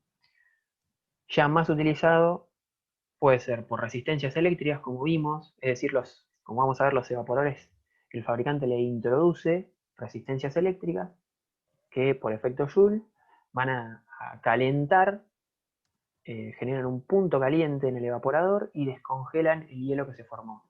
¿Bien? Obviamente para eso se interrumpe el paso de refrigerante al evaporador y se apagan los forzadores. Entonces el agua, como dije, se produce un punto caliente en el evaporador, el agua se descongela, chorrea la bandeja y la bandeja tiene que tener otro punto caliente, otra resistencia que saque el agua de la cámara. ¿Bien? Y como ya vimos en clases anteriores, a gran escala, a escala industrial, el más eficiente, el que más conviene, es descongelamiento por gas caliente. Pero bueno, la instalación es mucho más compleja. Vamos a ver. No, a ver si tengo algo para agregar acá. Por resistencias eléctricas, fíjense, acá tenemos imágenes de evaporadores. Estos son los tubos de cobre en los cuales en el interior va a circular el refrigerante. Fíjense que acá tenemos el tubo, el recibidor, ¿sí?, el distribuidor, que separan todas las corrientes de refrigerante. Y fíjense que acá tenemos los cables de conexión de las resistencias eléctricas, ¿sí? Acá está el colector de la línea de succión, como dice esta indicación, que acá va a estar conectado el compresor. ¿Bien? Entonces, cuando uno quiere descongelar este evaporador, interrumpe el paso de refrigerante, conecta lo que dice acá calefactores del evaporador, ¿sí?, y el calefactor de bandeja, que acá arriba tenemos una imagen de un calefactor de bandeja. Es una resistencia eléctrica también que ocupa toda la superficie de la bandeja prácticamente. Entonces, el hielo se escurre de la superficie del evaporador hasta la bandeja, en la cual se genera otro punto caliente y escurre de la bandeja. Y fíjense que acá tenemos lo mismo. Ingresa un distribuidor en varios conductos que van para el evaporador y tenemos todos los cables de las resistencias eléctricas, ¿sí? Este es un método que es simple, porque es simple. No es tan complejo como el de gas caliente, pero no es barato. Se estima que, dependiendo de la temperatura de la cámara y las condiciones de almacenamiento, ¿no?, pero consumen entre un 5 a un 7% de la energía eléctrica que consume una cámara. O sea, no es barato este método. ¿Bien? No es barato desde el punto de vista operativo, ¿sí? Desde el punto de vista de la inversión inicial, es barato, pero operativamente no. Entonces, bueno, esto quería mostrarle antes, perdón. Pensé que llegamos a pasar al gas caliente. Fíjense acá. Estas son las mismas tablas que trajimos, que habíamos mostrado antes, del mismo fabricante, ¿sí? Fíjense que acá nos da, para estos modelos, las capacidades, con una temperatura de... ¿en dónde está la temperatura de condensación? Está acá abajo, creo. No. Ah, no, qué pavo que soy. Fíjense, en este caso, puse esta tabla también, porque da la capacidad para distintas temperaturas de evaporación. Siempre manteniendo un delta T de 6 grados. Y esto está bueno para que lo veamos, miren. Un mismo evaporador, un mismo modelo de evaporador, a menor temperatura de evaporación, fíjense que rinde menos. Y eso es lógico, porque piensen ustedes que el efecto de refrigerante neto cada vez se va haciendo más chico cuando la temperatura de evaporación es más baja. Como que el lado derecho de la campana, el lado de vapor, se va cerrando. Entonces, cuando la temperatura de evaporación disminuye, además está metida la densidad, ¿no? Fíjense que a menor temperatura de evaporación, la capacidad decrece.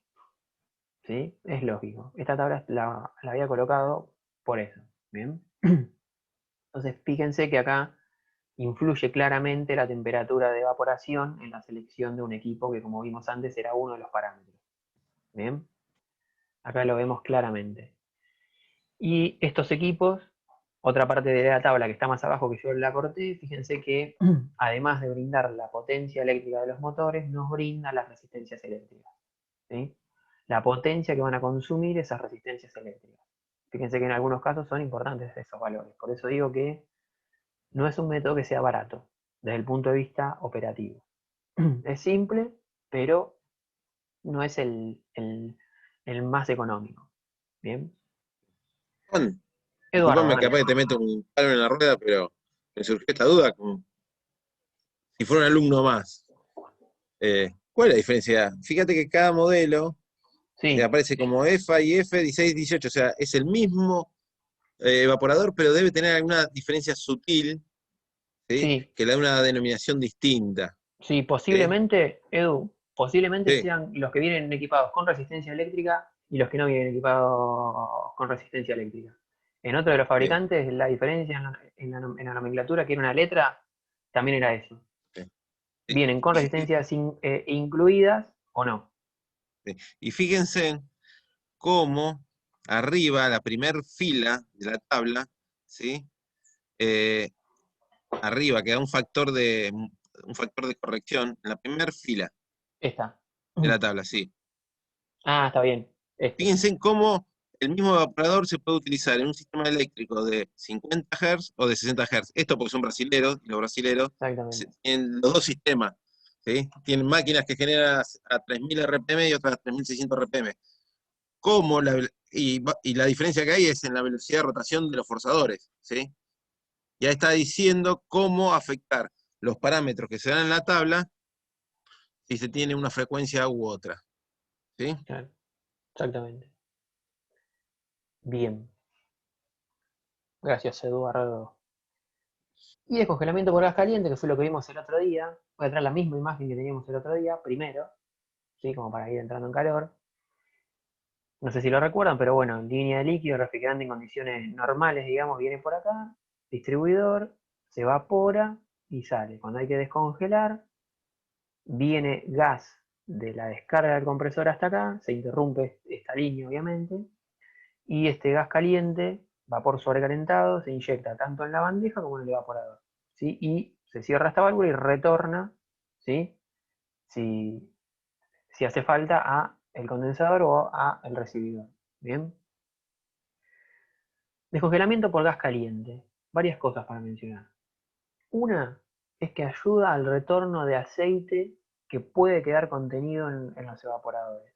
Como ustedes saben, los evaporadores, ya estuvimos hablando, es el punto más frío en el cual el refrigerante se va a ir evaporando, entonces al lubricante no le gusta mucho el vapor, el refrigerante va a separarse, digamos, y a su vez es el punto de menor temperatura, entonces la viscosidad del lubricante tampoco es tan buena.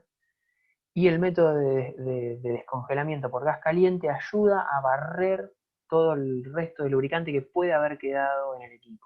Es decir, tiene otra ventaja, ¿sí? Otra ventaja es que es muy rápido.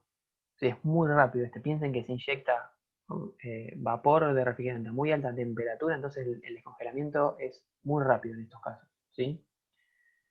Pero no se puede usar siempre, ¿sí? Claramente se usan en sistemas en los cuales tengamos más de 3 evaporadores, ¿sí? ¿Por qué? Y porque el gas caliente que se inyecta acá tiene que estar generándose en otro evaporador. El refrigerante se tiene que estar evaporando en algún lado para que el compresor lo tome, lo comprima y lo inyecte acá, ¿sí? Y en esos casos, por ejemplo, si tenemos un sistema con 3 evaporadores, se podría usar este sistema y el descongelamiento se hace de a un evaporador a la vez. Bien, los otros dos son justamente lo que están generando ese vapor de refrigerante. Bien. Bueno, y acá lo que tenemos ahora, para terminar con esta clase, como siempre, es un esquema sacado del documento de Danfoss. Bien. Este creo que no lo habíamos visto nunca. Fíjense que es un evaporador que va a tener asociado una serie de dispositivos para hacer el descongelamiento por gas caliente, ¿sí? Fíjense que vamos a tener, perdón, Leo, en esta parte que me comentaste el otro día que no distinguís bien estos colores, pero bueno, son los del apunte. Fíjense, tenemos refrigerante a alta presión y en estado de vapor, lo que es rojo, ¿sí? El refrigerante líquido es esta especie de naranja o amarillo. Y después vamos a tener una mezcla posterior a la expansión de líquido y de vapor y vapor a baja presión, ¿sí? Todas las referencias, que no las vamos a leer ahora, esto es lo que queremos que hagan otra vez. Esto en el apunte está explicado en el de Danfoss y pasamos una explicación breve al apunte de la asignatura. Bien, queremos que vayan ahí a leerlo bien. Pero cosas para mencionar de esto. Fíjense que el sistema se complejiza. ¿Cómo funciona esto en condiciones normales, digamos? En estado de refrigeración, digamos, el refrigerante líquido viene acá del recibidor, ¿sí? Por acá no puede ir porque esta es una válvula antirretorno, digamos, que no permite que circule en el sentido de izquierda a derecha. Fíjense que está acá, válvula de retención. Y fíjense que se va a ir yendo a los evaporadores. En realidad acá, esto creo que que no está bien del todo, porque dice de otros evaporadores. En realidad es a otros evaporadores. Algo para comentarles de ese apunte que no se lo dijimos es que a mí no me gusta cómo está traducido en cierta parte para mí.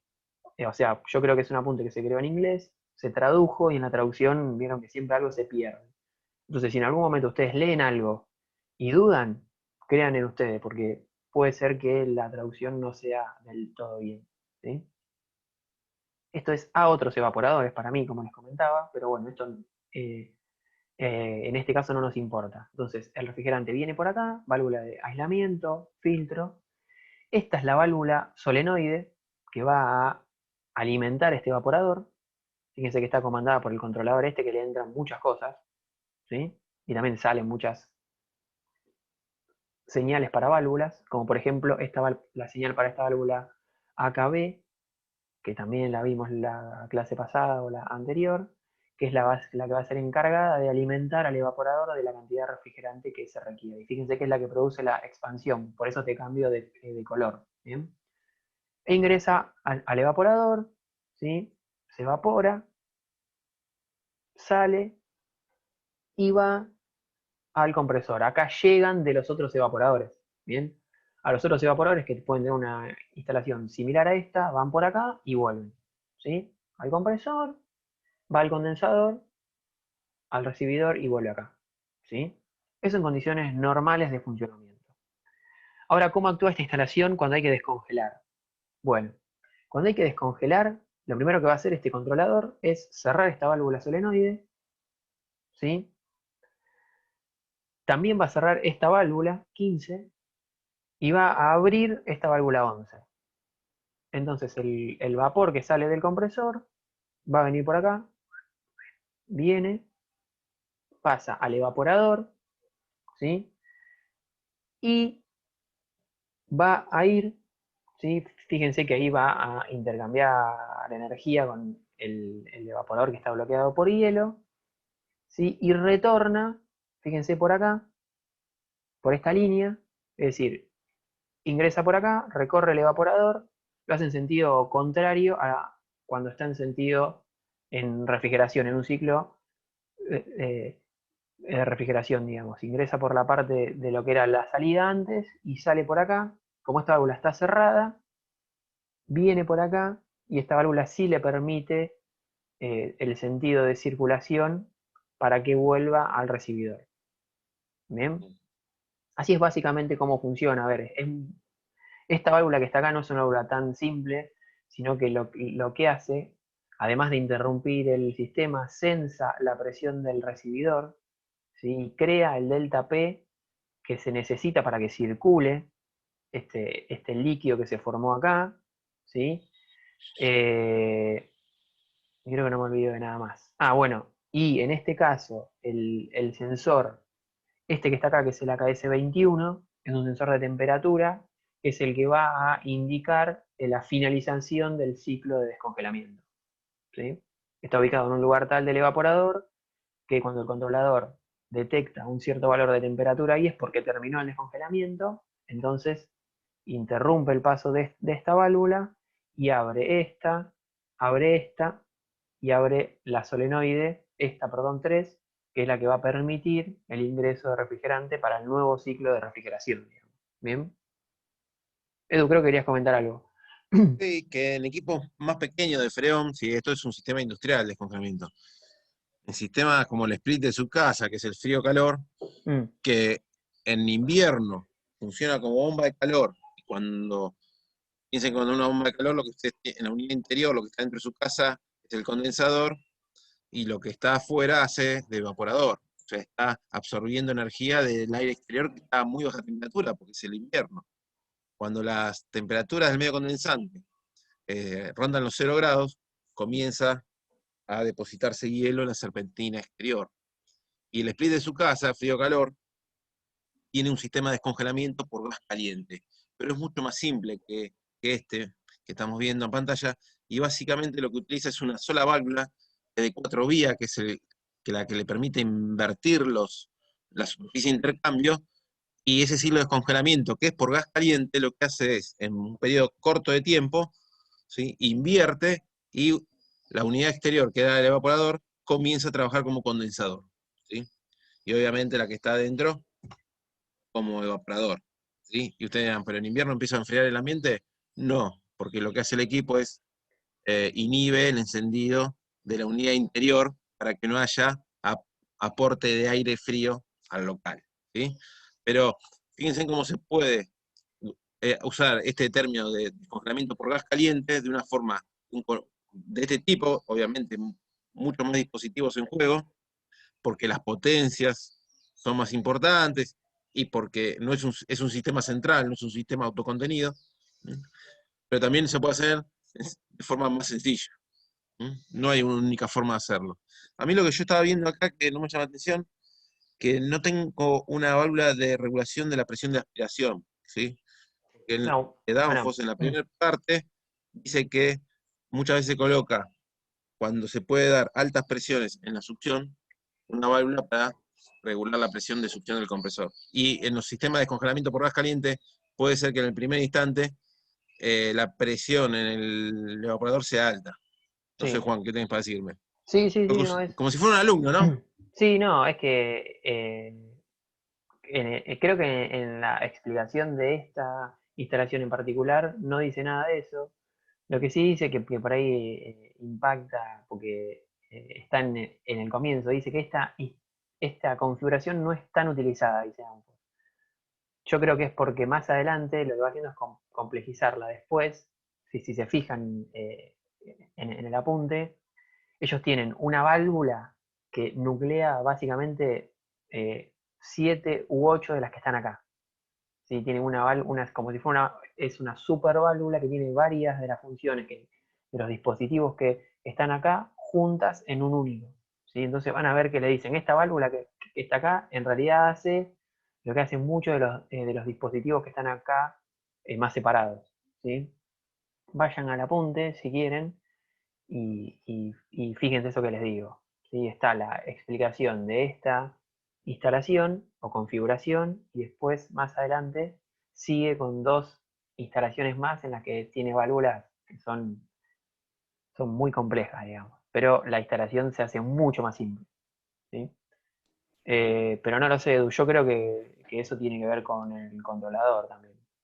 O sea, el controlador, fíjense que tiene sensores de temperatura por todos lados, ¿sí? Miren, tiene 3.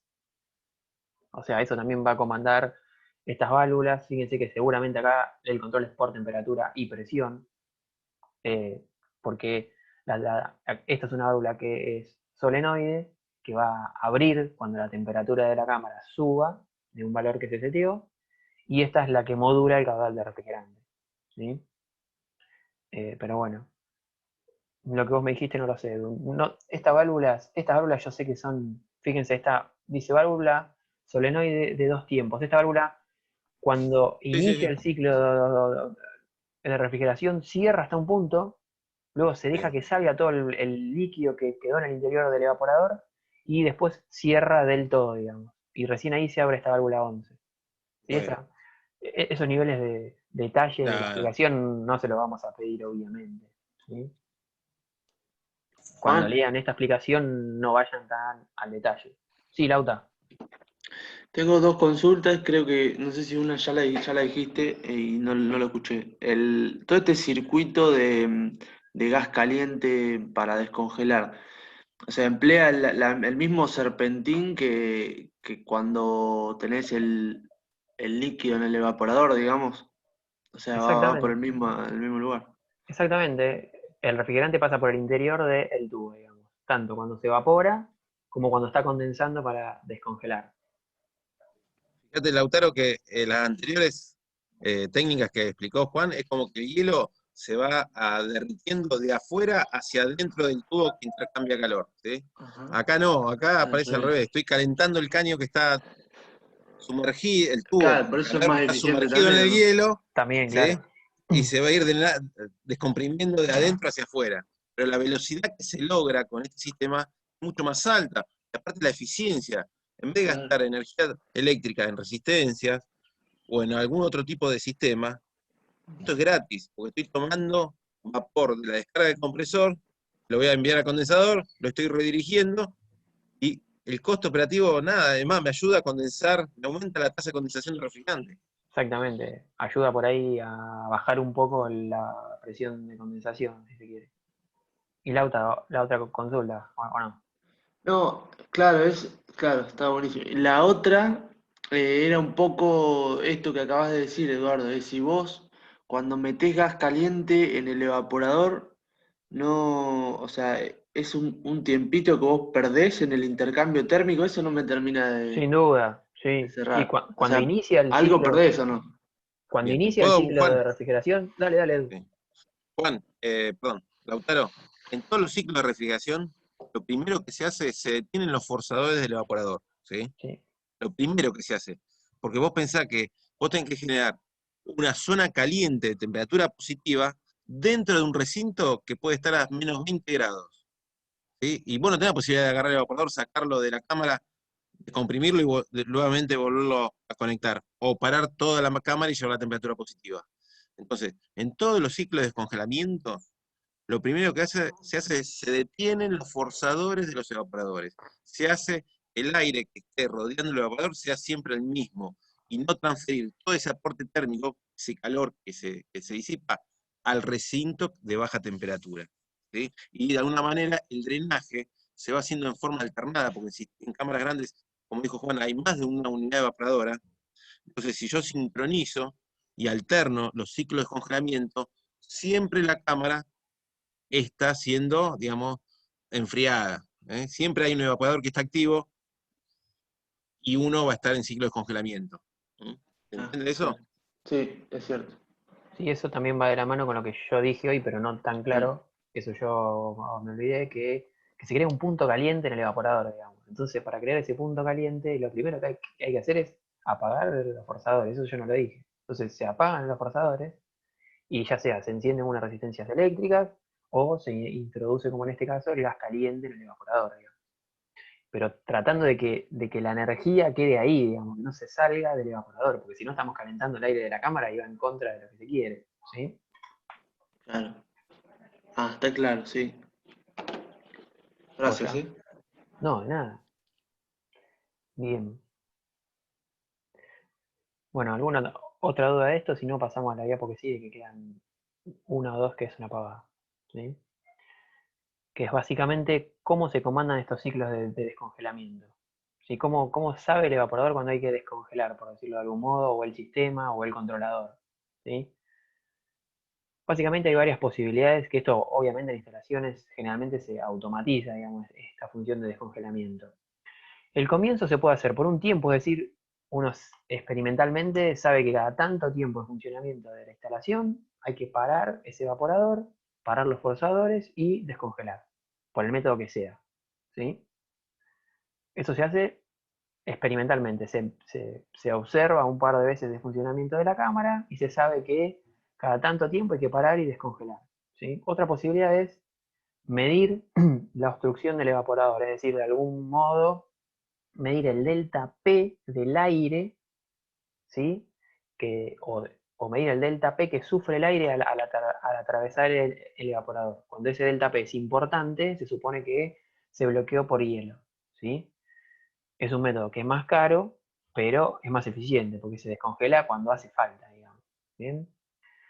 Eso para lo que es el comienzo. ¿Sí? También podría ser por temperatura, digamos. ¿Bien? Y el final, es decir, el detenimiento de la función de descongelamiento, puede ser también por tiempo, es decir, tener un temporizador que sea fijo es una posibilidad. Cada tanto tiempo se enciende el descongelamiento durante tantos segundos, digamos. ¿Bien? Y se interrumpe y se vuelve a la refrigeración. O por temperatura, que eso es como vimos que tenía el controlador anterior, un sensor de temperatura que era el que le indicaba cuándo detener el método de descongelamiento, ¿sí? Sea el método que sea el del final, ¿sí? Generalmente es recomendable colocar un dispositivo de seguridad, así que porque si alguno de estos métodos falla, tener la seguridad de que el descongelamiento, por ejemplo, si es por resistencia eléctrica, las resistencias hayan cortado.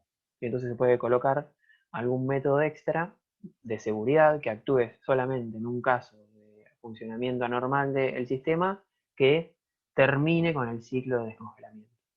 ¿Bien? Eso nada más era lo que faltaba para decir. Y bueno, hasta acá hemos llegado con la clase. ¿Alguien tiene alguna duda? ¿Quieren que volvamos?